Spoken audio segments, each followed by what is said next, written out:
നിൽക്കുകയാണ്. 74ാമത്തെ വയസ്സിൽ 3 ലോക ചാമ്പ്യൻ പട്ടം കരസ്ഥമാക്കി. 64-ലായിരുന്നു ആദ്യത്തെ ലോക ചാമ്പ്യൻ പട്ടം. പിന്നീട് 2 തവണ കൂടി ആ നേട്ടം കൈവരിച്ചു.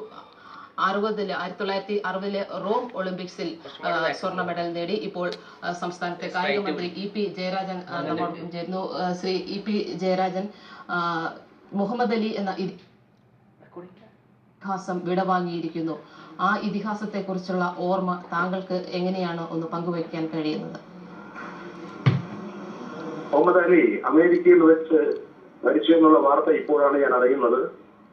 കേരളത്തിലെ കായിക രംഗത്ത് ഒരു പ്രഗത്ഭനായിരുന്ന വ്യക്തിത്വമായിരുന്നു അദ്ദേഹം. കായിക രംഗത്ത് അദ്ദേഹം ഗോൾഡ് മെഡൽ നേടി നമ്മുടെ കേരളത്തിന്റെ പ്രശസ്തി വാനോളം ഉയർത്താൻ, ലോകരാഷ്ട്രങ്ങളിലേക്ക് ഉയർത്തിക്കൊണ്ടുവരാൻ അദ്ദേഹത്തിന് സാധിച്ചിട്ടുണ്ട്.